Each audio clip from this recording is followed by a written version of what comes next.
Nekaj učne snovi vam bom predaval kot ponovitev energiji. Tukaj bo tudi notraj se skrivalo še nekaj drugih učnih snovi, torej naprimer ponovitev o moči, ponovitev o toploti, ponovitev energijski zakon, pa energijske pretvorbe. To bom predaval tako malo bolj na hitro, predvsem v imenu tega, da vi potem lahko izpolnjujete stvari v delovnem zvezku. Na splošno energija, če začnem kot podnaslove, označba za energijo je osnovnošolska, je dvojni V, medtem ko v svetu je pa znano E, torej E mc kvadrat, ta enačba od Einsteina je zelo znana. Osnovna enota za energijo smo rekli, da je joule.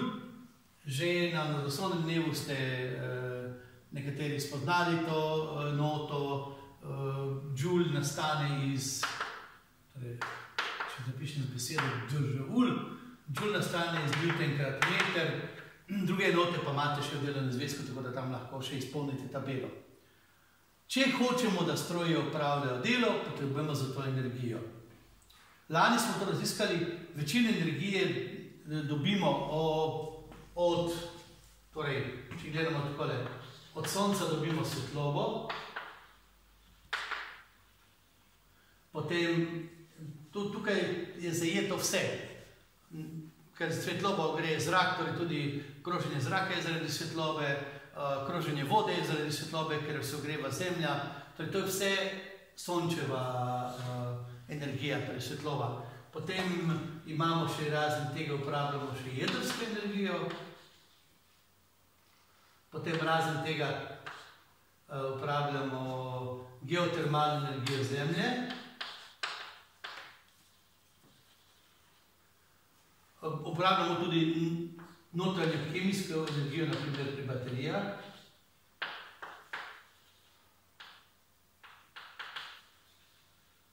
Pa seveda lahko rečemo temu na nek način energijo Lune in Sonca zaradi plimovanja. In Sonca. Približno 3/4 plimovanja za 3/4 je krivo Luna, za 1/4 pa Sonce. Zato, da lahko sploh nekaj delamo, potrebujemo energijo. Torej, tukaj črpamo ljudje energijo, ki jo potem pretvarjamo v najrazličnejše oblike. Delo je naslednji podnaslov. Delo je znaka A. Delo je produkt s potjo vzporedne sile in premika prijemališča, ki mu pravimo pot. Torej, s potjo vzporedna sila.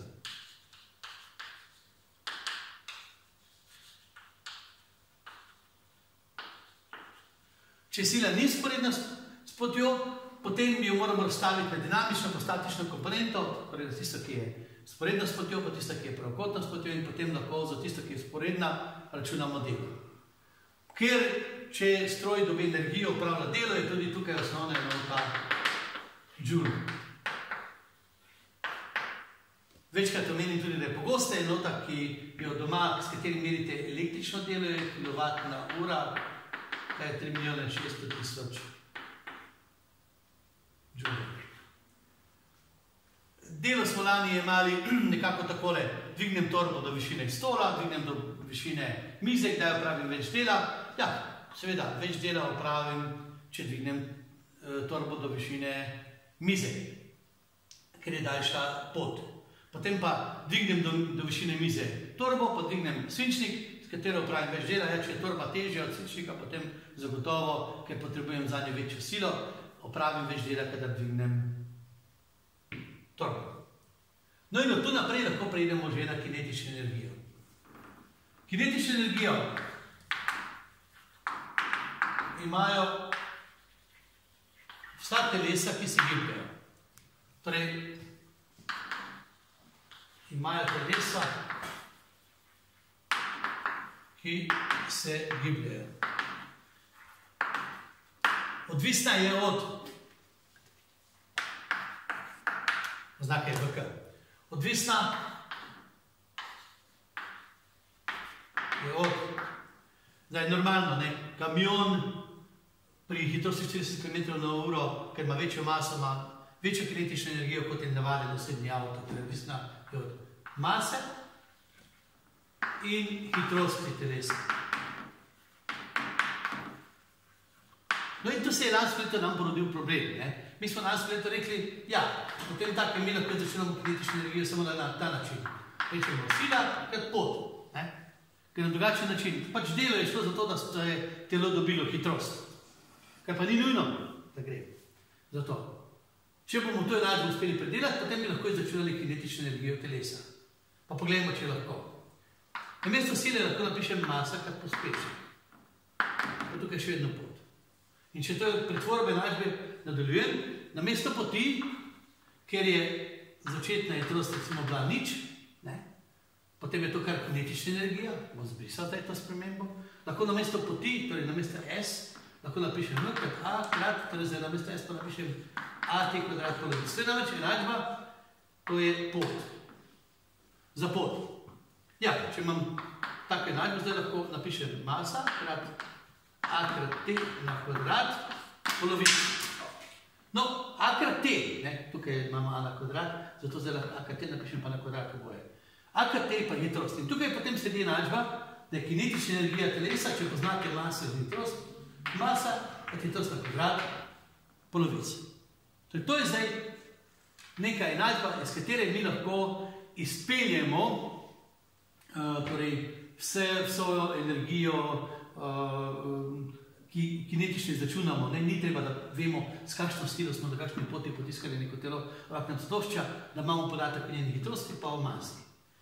Če pa slučajno to telo se že gibalo, potem pa lahko rečemo takole, njegova sprememba kinetične energije, če neka sila deluje nanj, je mv na kvadrat polovic minus mv nič na kvadrat polovic, kar pri čemer je, če dodam, če tukaj k tabli, v je končna hitrost, v nič pa začetna hitrost. Torej, v je končna hitrost, v nič pa je začetna hitrost. Popisali smo tablo, vzamemo si nekaj sekund pauze in nadaljujem z razlago o potencialni energiji, morda še pretvorbo predtem te enačbe o V kinetični, ki jo bom tudi dodal. Pauza. No, malo matematičnih ponovitev bi zdaj dodal. Namreč obljubil sem obrat enačbe za kinetično energijo, ker boste tudi nekaj primerov izračunali iz te enačbe. Mi vemo, da levo in desno stran enačbe lahko obrnemo, kar bom tudi storil, v kvadrat polovic enako V kinetična. Sedaj bom to dvojko preložil sem, če je tukaj deljena, je tukaj množena, torej mv na kvadrat je 2krat V kinetična. Sedaj, torej tukaj sem v bistvu enačbo obeh strani množil z 2. Zdaj bom obe strani enačbe delil z maso in dobim V na kvadrat je 2V kinetična ulomljena z maso, ker sem delil, lahko tudi deljeno z maso. In če zdaj to hočem še dokončati to enačbo, dobim potem, da je V enako kvadratni koren iz 2krat V kinetična ulomljena z maso. In to je končna, če imate podano namreč V kinetično pa maso nekega telesa, lahko izračunate njegovo hitrost. Dalo bi se tudi obrniti to enačbo tako, da dobimo maso, v tem primeru bi 2krat V kinetično delili s kvadratom hitrosti. Tako, tudi enote se morajo v tem primeru iziti. Nadaljujem s potencialno energijo. Potencialno energijo imajo vsa telesa, ki se nahajajo v nekem gravitacijskem polju. Lahko je to planeta, lahko je to tudi zvezde, lune, asteroida, večjega meteorita. Čisto vsa telesa, ki se nahajajo v nekem gravitacijskem polju, imajo potencialno energijo. Zato ji tudi pravijo, da je to energija zaradi lege telesa. Torej, če jaz predstavim iz mize na mizo torbo, se potencialna energija nič ne spremenila. Če se telo oddalji od središča Zemlje, se mu potencialna energija poveča. Če se približa od središča Zemlje, se mu potencialna energija zmanjša. Uvedli smo ga na mesto negativnega dela teže, ker prej je bilo tako. Če jaz tole dvignem, zaradi teže delo oddam. Torej, jaz vložim neko energijo in delo, zato da sem tole dvignil, tole telo, ampak ker teža deluje proti zemlji in torej v tem primeru je nasproti gibanju delovalo, je delo tudi oddano. Če pa pustim, da pade dol, v tem primeru pa od teže delo prejme.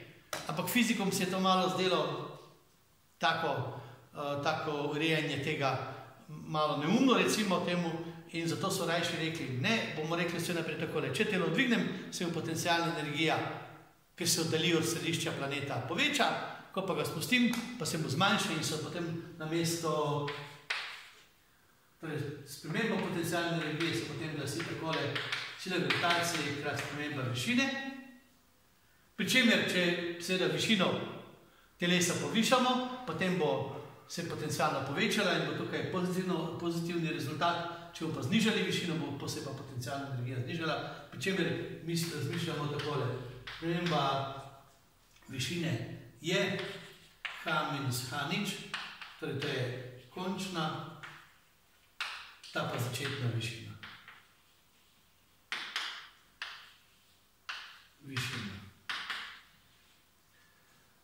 Zdaj, razen tega poznamo še dve vrsti energiji. Prva je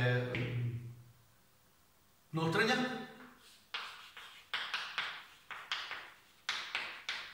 Energija.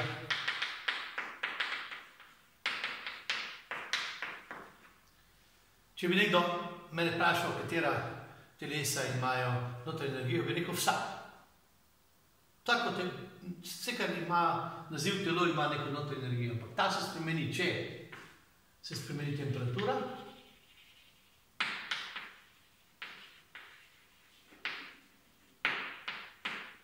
potem se razen tega se lahko spremeni oblika in agregatno stanje.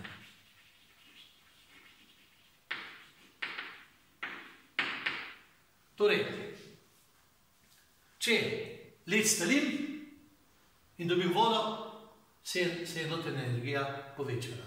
Če se led zmrzne in odda toploto, voda zmrzne in odda toploto in postane led, potem se notranja energija zmanjšala. Če vodo segrevam in se mu poviša temperatura, se mu notranja energija poveča. Take primere smo tudi lani imeli, zmleli smo sladkor, se notranja energija poveča. Torej, mi poznamo tri enačbe za spremembo notranje energije. Prva je ob segrevanju, je mc krat delta T. Potem druga je ob kaljenju, je Q-talina krat masa, in ob izparevanju, to je tudi vse imate v delovnem zvezku, je pa Q izparevina krat masa. To je samo tukaj rabite spremembo temperature, pri taljenju pa izparevanju, ki pa morata biti ob temperaturi ledišča oziroma tališča, če hočemo izračunati neko energijo, pa to ni potrebno. Zdaj, zadnja energija, o kateri se bomo učili, je prožnostna energija. VPR je označba prožnostna energija.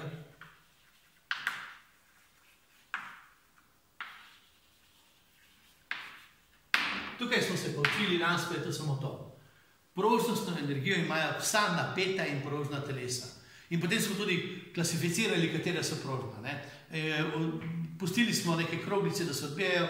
Ko smo pustili gumijasto kroglico na tla, se je odbila. To je prožno telo. Če smo pustili jekleno kroglico na tla, se je odbila. Tudi to je prožno telo. Celo frnikula se je odbila, ker je iztekla in je stekla tudi prožno. To so prožna telesa. Torej prvi pogoj. Tako telo mora biti pa še povrh napeto. Recimo napeta elastika, napeta jeklena struna, napet les, tudi lesena krogla bi odskočila. To je to, pa napet lok, ki bo izstrelil puščico. To vse ima prožnostno energijo. Če napeto telo spustimo, če lok izstreli puščico, smo lok s tem spustili in ima manjšo prožnostno energijo. Popolnoma mu nismo zmanjšali prožnostne energije, ker še vedno ga tista vrvica drži skupaj. Če pa se bi recimo neka struna kitare potrgala, tam pa več nima prožnostne energije, ker se je potrgala, se je spremenila oblika in je šla ta v notranjo energijo. No iz vsega tega bomo prišli počasi proti notranji energiji. Morda, če sem karkoli pozabil, bi rekel samo tole. Če sem že povedal, da potencialno energijo imajo vsa telesa, ki se nahajajo v gravitacijskem polju, moramo še vedeti, od česa je to odvisna. Odvisna je od mase telesa, potem od oddaljenosti od središča gravitacije,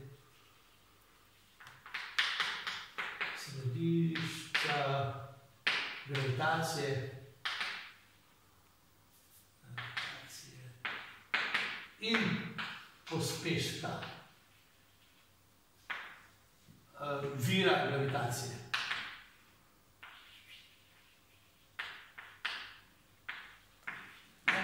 Torej, če bi zdaj rekli, potencialna energija neke vesoljske ladje odvisna od tega, koliko je oddaljeno od središča Zemlje, koliko ima gravitacija, ker gravitacija pospeši, ki se razdalje od Zemlje pada in seveda od tega, koliko ima ta ladja maso.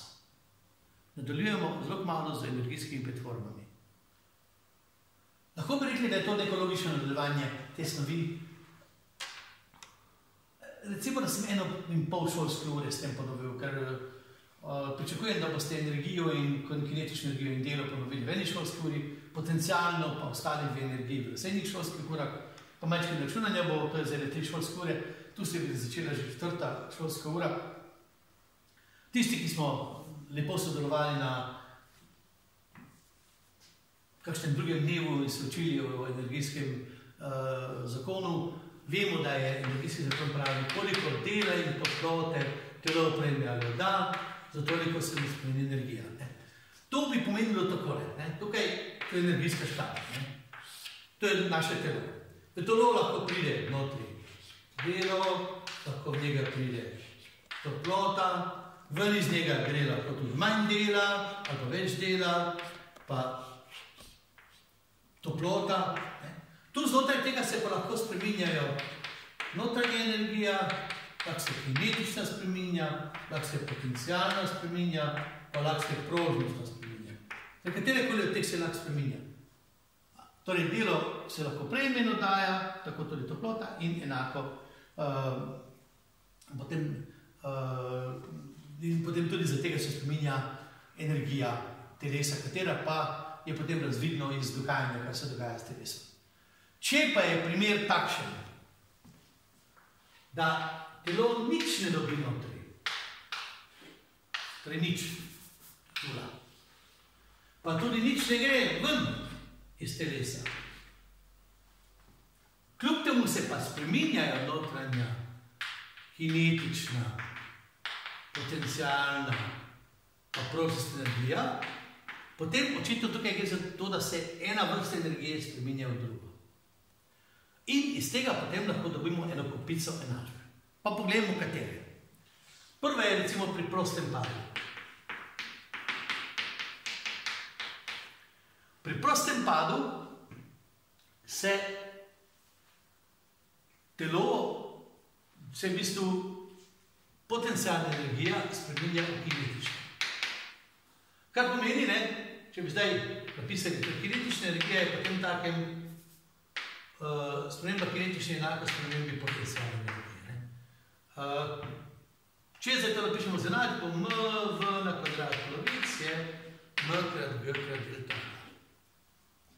To sta obe dve enačbi za te dve količini. Masa in masa se krajšata, dvojko prenesem na drugo stran, dobim v na kvadrat je g krat delta h, v je kvadratni koren iz, pardon, tukaj je dvojka, 2 krat g delta h, koren iz 2 g delta h. In to je tudi enačba za hitrost. Torej, če imam podano višino, potem lahko izračunam hitrost telesa. Naprimer, naj bo višina 20 metrov. 20 metrov krat 2 je 40, krat 10, ker g je 10 metrov na sekundo, krat je 400, korenni 400 je 20. Torej, z 20 metrov bo telo padlo dol s hitrostjo 20 metrov na sekundo, kar je približno 62 km na uro. Zelo slabo, če bi mi padli z 20 metrov. Že z 5 je nevarnost, že z 5 metrov, če vstavite 5 metrov, 5 krat 2 krat 10, to je 100, korenje 100 je 10 metrov na sekundo z 5 metrov, če človek pade z višine 5 metrov, pade na 36 km na uro, torej nikar se ne zadržujete ob odprtih oknih in nizkih balkonih. Zdaj, nasprotno je od prostega pada je navpični met. Tu telesu, ko ga vržemo, mu damo, v bistvu upravimo delo, ampak v bistvu s tem je dobil kinetično energijo in ta se pretvarja v potencialno. Torej, tukaj bomo zapisali, da je M krat G krat H, da je potencialna energija enaka kinetični, to je sprememba potencialna, sprememba kinetični, enaka M v na kvadrat polovici. Masa in masa se krajšata, torej imamo, da je G krat delta H je v na kvadrat polovici. Zdaj, če hočemo delta H izračunati, delta H je v na kvadratu v na 2G.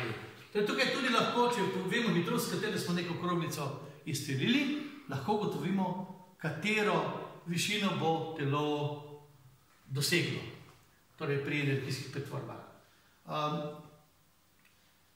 Posamezni primeri energijskih pretvorb, kot sem vam že prej povedal, da recimo, če napnem lok, to ni energijska pretvorba, ker lok je prejel delo, zato se mu je prožnost energije povečala. Če pa lok sprostim, pa delo odda. Torej, tudi temu ne morem reči, da je to energijska pretvorba. Vendar, če pa se pa recimo struna pretrga, struna neke kitare se pretrga, v tem primeru pa je to sprememba, torej energijska pretvorba, zato ker se je prožnost energije kitare spremenila v notranjo energijo kitare, če smatramo struno za del kitare. No, zelo zanimiva pretvorba je tole. Kapljica dežja, ki pade z neba na tla. V tem primeru gre torej za spremembo potencialne energije v notranje, ker zaradi padca se kapljica segreje. Torej bi zdaj morali reči tako, da sprememba notranje bo izhajala iz spremembe potencialne energije. Torej, M krat S krat delta K je M krat G krat delta H. Masa pa masa se krajšata, izrazim delta T je G krat delta H v lomeni C. No, pa pogledamo en zgled. Denimo, da gre za eno kapljico, ki je padla z oblaka, ki je visok, bomo rekli, 4,2 km. H je torej 4,2 km, je 4,200 metrov. Za G vemo, da je 10 metrov na sekundo kvadrat. In če bi zdaj to stavili tukaj notri, kar boste vi potem izračunali sami, pri teh energijskih pretvorbah G10 kar 4,200 deljeno z tudi C, vode je 4,200 džulov na kilogram Kelvin. In rezultat so dobili 10 Kelvinov. V resnici ni tako. Kajti, po par 10 metrih, 100 metrih se zračni upor in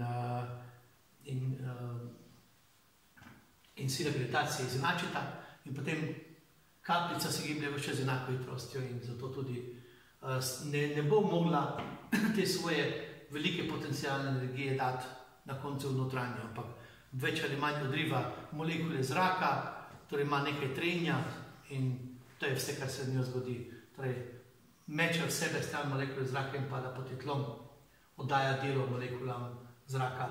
In če bi se res iz oblaka, ki je 4,5 km visoko, voda se gre za 10 Kelvinov, potem bi že mi lahko imeli tudi zelo topel dež včasih. Toliko o teh energijskih pretvorbah.